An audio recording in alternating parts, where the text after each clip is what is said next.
Hey, Pop. Good.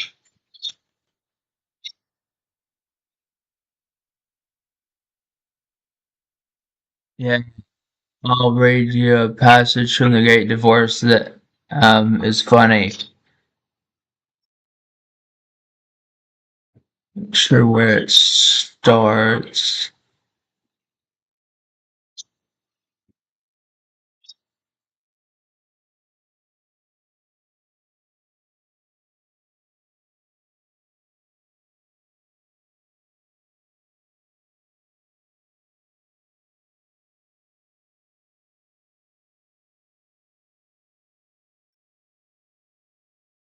I'm not sure if this is it, but wish now, said the teacher suddenly. We were standing close to some bushes, and beyond them I saw one of the solid people and a ghost who had apparently just that moment met. The outlines of the ghost looked vaguely familiar, but I soon recognized that what I had seen on Earth was not the man himself, but photographs of him in the paper. He had been a famous artist. God, said the ghost, glancing around the landscape. God what? What do you mean, God what? Asked the ghost. In our grammar, God is a noun. Oh, I see. I only meant by gum or something of the sort. I mean, well, all this. I should like to paint this. I shouldn't bother with that just at present if I were you. Look here, isn't one allowed to go on painting? Looking comes first. But I've had my look. I've seen just what I want to do. God, I wish I'd thought of bringing my things with me. The spirit shook his head, scattering some light from his hair as he did so. That sort of thing's no good here, he said. What do you mean, said the ghost? When you painted on Earth, at least in your earlier days, it was because you caught glimpses of heaven in the earthly landscape. The success of your painting was that it enabled others to see the glimpses too. But here you are having the thing itself. It is from here that the messages came. There is no good telling us about this country, for we see it already. In fact, we see it better than you do. Then there's never going to be any point in painting here? I don't say that. When you've grown to a person, it's alright. It's alright, we've all had to do it. There will be some things which you'll see better than anyone else. One of the things you want to do will be to tell us about them. But not yet. At present, your business is to see. Come and see. He is endless. Come and feed. There was a little pause.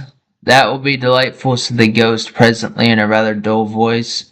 So I guess he's like, that will be delightful. Come then, said the spirit, offering it his arm. How soon do you think I could begin painting? It asked. The spirit broke into laughter. Don't you see you'll never paint at all if that's what you're thinking about, he said. What do you mean? Asked the ghost. Why, if you're interested in the country only for the sake of painting it, you'll never learn to see the country. But that's just how a real artist is interested in the country. No, you're forgetting, said the spirit. That was not how you began. Light itself was your first love. You left paint only as a means of telling about the light. Oh, that's ages ago, said the ghost. One grows out of that. Of course, you haven't seen my later works. One becomes more interested in paint for its own sake. One does indeed. I also have had to recover from that. It was all a snare. Ink and catgut and paint were necessary down there, but they were also dangerous stimulants. Every poet and musician and artist, but for grace, is drawn away from the love of the things he tells to love of the telling, till, down in deep hell, they cannot be interested in God at all, but only in what they have to say about him. Or wait, they cannot be interested in God at all, but only in what they say about him. For it doesn't stop at being interested in paint, you know. They sink lower. They become interested in their own personalities, and then in nothing but their own reputations. I don't think I'm much troubled in that way, said the ghost stiffly. That's excellent, said the spirit. Not many of us had quite got over it when we first arrived. But if there is any of that inflammation left, it will be cured when you come to the fountain. What fountain's that? It's up there in the mountains, said the spirit, very cold and clear, between two green hills. A little like Lethe. When you drink of it, you forget forever all proprietorship in your own works. You enjoy them just as if they were someone else's, without pride and without modesty. That'll be grand, said the ghost without enthusiasm.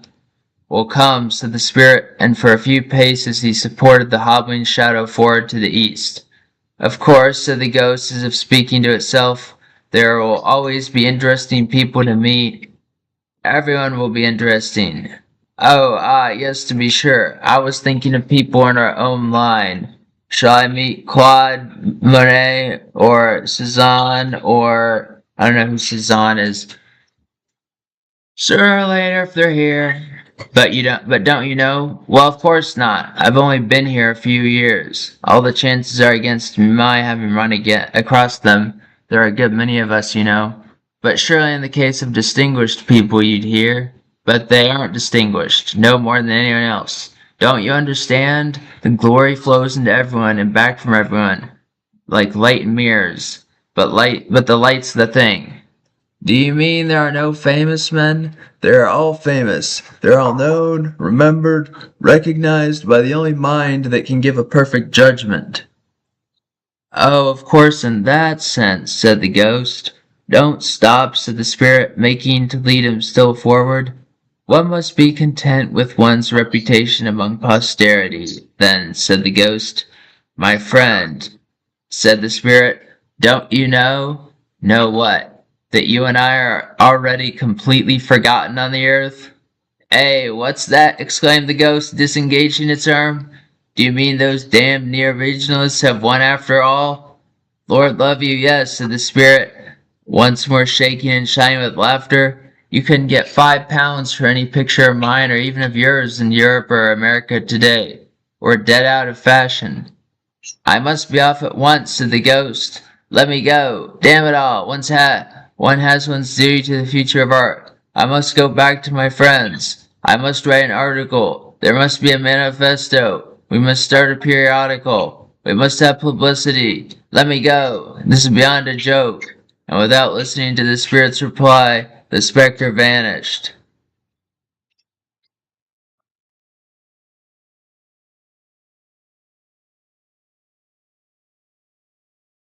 He doesn't see he's imprisoned in his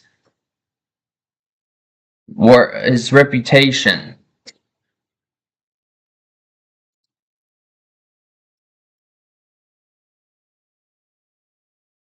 Okay, well, anyways, bye.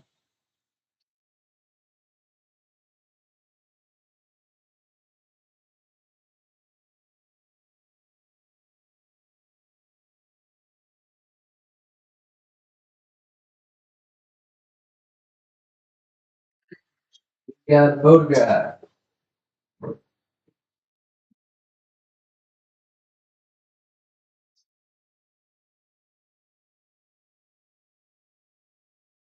It's interesting. If you put stuff in the public domain, you actually get useful stuff. Like if you put Bible translations in the public domain, then I could put them in my database and you would actually get something worthwhile. But all this proprietary stuff is killing real innovation. Like I got the Web English Bible.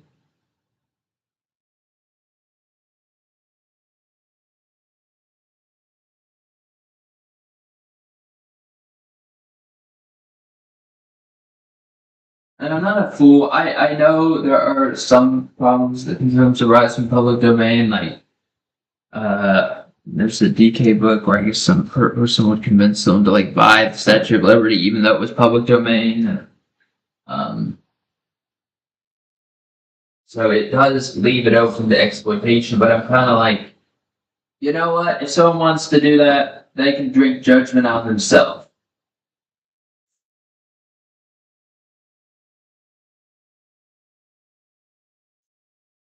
If you're gonna take what's in the public domain and make a fraud out of it, you can just judge yourself or whatever. Like the devil drinks judgment on himself.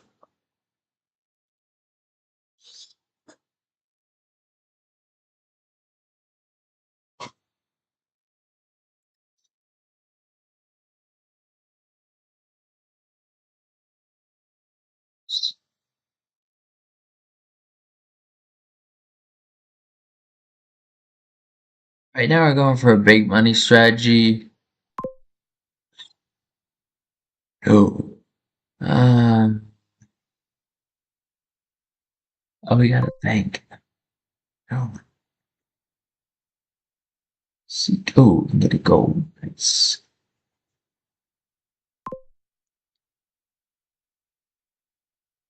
Buy a silver.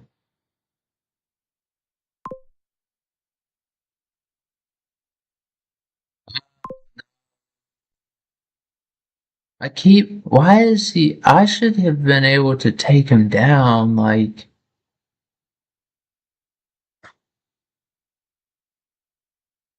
should we get a gold?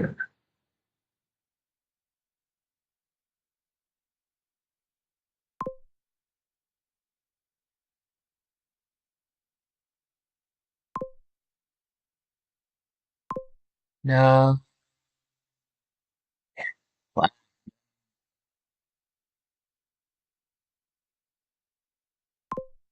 It's but a wharf.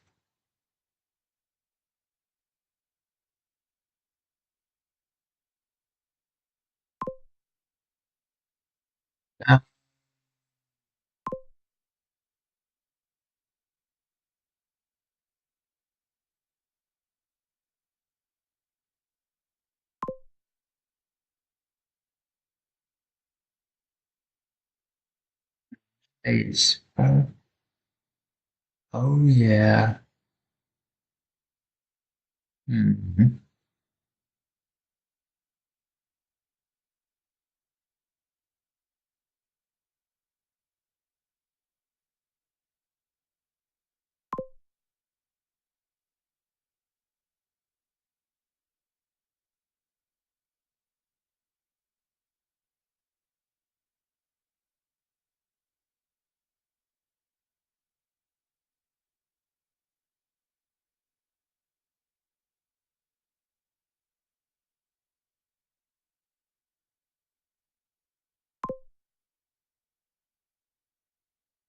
No, I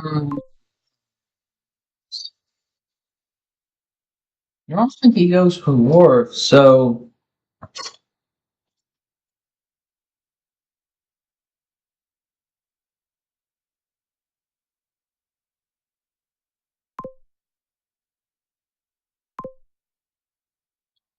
I am, bro.